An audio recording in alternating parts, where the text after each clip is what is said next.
Sun dawns on Cryptadia. The morning is young, the plains quiet. But the silence is broken by the sounds of running hooves and cries of panic. Dust kicks up in the air as a mixed herd of quagga run through the early morning hours. They are being chased. The killer has only been seen by a few members of the herd, yet that was enough to set the herd off into a panic. One young quagga is lagging behind. A wound on its left leg has made it significantly slower than the rest. However, if it just managed to keep pace, it should be able to survive and live another day.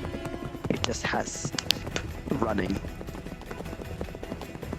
Unfortunately, it wasn't keeping an eye out long enough for a second killer to come barreling in. It squeals and shrieks, struggling for a few horrible seconds as breathing is cut off by a sharp, terrible pain in its neck before going still. It has become yet another victim, a meal for the fastest ambushing predator on Cryptadia's plains and savannahs. Meet the Makalala, Sultan of the savannahs.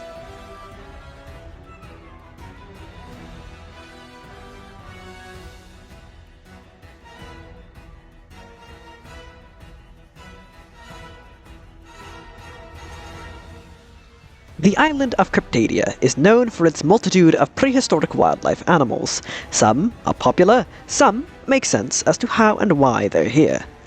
However, there is one group that has surprised the scientists of the Terran Confederation ever since its discovery back in 2032. The Makalala, a rhacoid on an African island.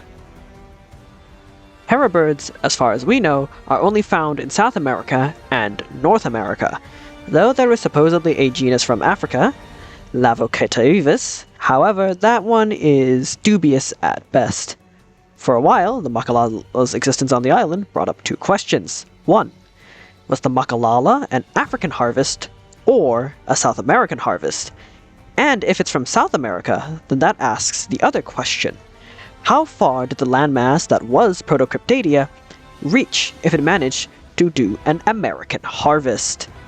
Thankfully, due to the many scientific advancements made over the past few decades, we have the technology capable of now finding fragile ancient fossils and bone beds. One of them revealed a whole host of Cryptadian rhacoids and other species many millions of years ago during Cryptadia's ancient past, which will be covered in a later video. The Makalala themselves have existed around 20 million years ago, roughly around the Miocene, and have comfortably cemented themselves as vassal predators in the open plains, savannas, and prairies of Cryptadia.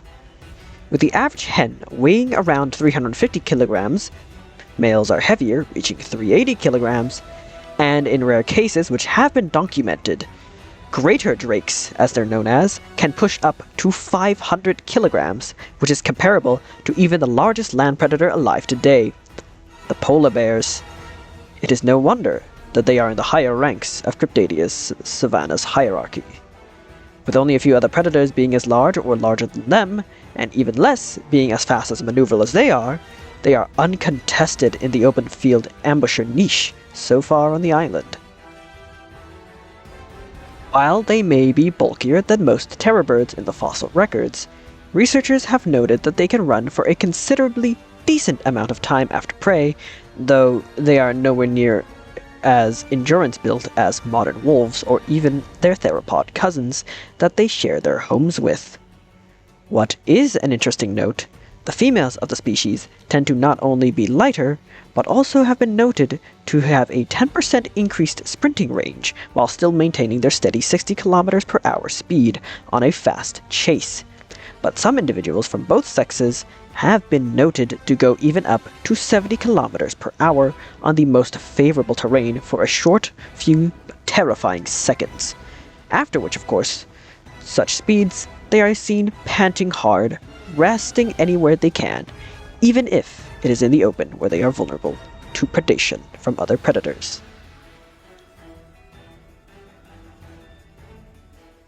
While the females often work as the chasers in the brood, males act as the enforcers, protectors, and oftentimes the ones who get the final kills and the first bite when it comes to having a meal. The males, while not as fast as the females on average cruising speed, can reach up to near equal speeds to catch their prey, and when they do, it usually ends in a few quick, powerful, and devastating blows. These terror birds have been given a nickname for their way of killing, commonly referred to as the triple pecks of death. It has been cited and studied that experienced makalalas, be it males or females, would chase their prey at close range, ambushing them before delivering a powerful blow to their legs, hampering their prey's ability to run, before running up to the victim's neck, striking there with brutal precision. Usually, this would be enough to knock their target down, but sometimes, if need be, these birds will deliver one final strike to the head or snout of their target to end it right then and there for good measure. Fast, efficient, and utterly brutal and savage.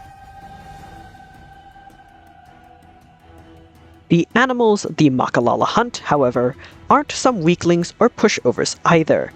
Nothing in nature is. Their most common prey, and most seen hunting, are both species of quagga on Cryptadia. Both Equus quagga quagga and Equus noviquagga, the original quagga species, are bulkier and larger and can be easily distinguished by their reddish-brown colors, while the gray quagga, or runner's quagga, are thinner, more leanly built for speeding away at the slightest of danger. The two species usually stay in mixed herds for the best protection against the Makalala and other predators that attempt to eat them. Though they usually run away, if cornered, their kicks are powerful enough to knock out a Makalala. Thankfully, for most Makalala, once they've learned how to take down a quagga, it rarely ever happens. But one must always be wary. What is a more rare sight to see are full broods attempting to hunt down the most common mammalian giants, the Acerothere known as Gigantoprocus, the giant pig. These hornless rhinos can weigh up to 3 tons at the largest bulls, and even the smaller cows still reach up to 1.5 tons of weight. Yet it is not too uncommon for Makalala broods to be seen hanging around the corpses of dead Gigantoprocuses here and there, be it one who died of sickness, killed by other predators, or if the birds are desperate enough, and in large numbers, they kill and hunt these giant creatures by themselves. When and if this happens, it usually is enough food for the entire brood, as long as they aren't exceeding the dozens. However, large kills like these usually attracts unwanted attention. While the savannahs are ruled by the regal monarchs, the Cryptadon venatrix, the most common rival and thief of carcasses from the Makalala, however, are not these apex predators, but rather the smaller 1-ton cousins of the demons of the forests, Cryptadians, the corpse tyrants. These mid-sized theropods may be smaller and leaner than most predators on the island, but they are larger still than even the greatest drakes the Makalala can muster. And they are never alone. These scavenger kings are always seen with at least another member of their species, and these huge colonies can get up to over a dozen members who are in constant searches for corpses to feed on. And by that point, Makalala broods usually leave their kill, run off. Best not to start a fight they cannot win. If the Cryptadian is alone, however, the Makalala may choose to make a stand. Even then, victory is not guaranteed. And if a Cryptadon venatrix were to fight them for the meal, they will disperse in an instant. Best to not mess with the regal monarchs. The Makalala, as previously mentioned, are rather social. These broods, as they're called, can be rather flexible in structure, and there is no real leader dynamic. Though larger members of a group do take charge, but it isn't set in stone, and it is not uncommon to see smaller members of the group being more authoritative and just as haughty and arrogant as larger individuals. Broods usually consists of up to as little as 3 members and up to as many as 7 adult individuals from both sexes with countless chicks. Both drakes and hens take heavy part in raising the young, with both parents taking part in guarding nests, taking turns hunting and patrolling the local area for threats and prey. While stationed in a nesting zone, it will be a common sight to see males and females attempt practice courting, even if they are already mated and have children. This isn't a serious court, but rather a form of play, which is especially common in the younger members. This will help them in the coming years, where they become sexually mature and ready to mate, with their perfected dances and calls.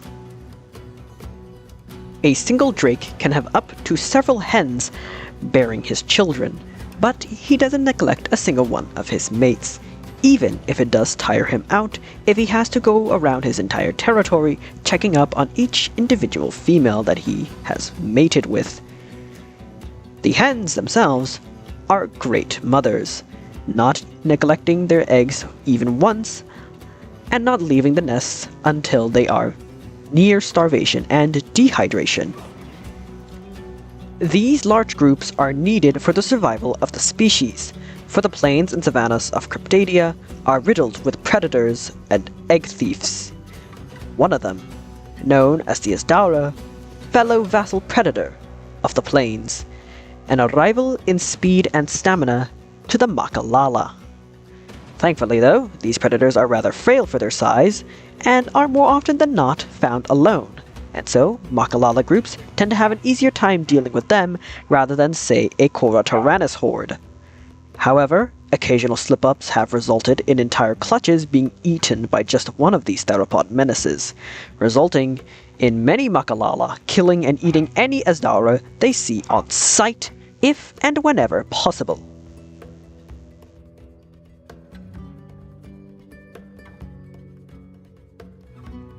Despite the many challenges, predators, egg thieves, and other dangers that Cryptadia offers, the Makalala are here to stay, and they will thrive as the sultans of the savannahs.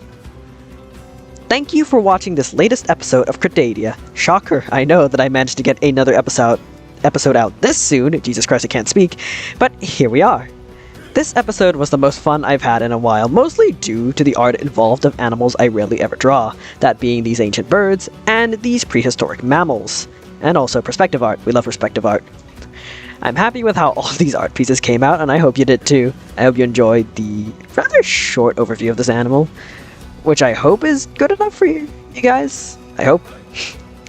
But this is the end of the video. Be sure to join my Patreon to support me if you want to see more content like this. All the support you guys give me makes it all the better for me to work on. Next episode, we will be returning to the waters of Cryptadia and take a dive to look at the creatures of the coast. See y'all next time. Bye-bye.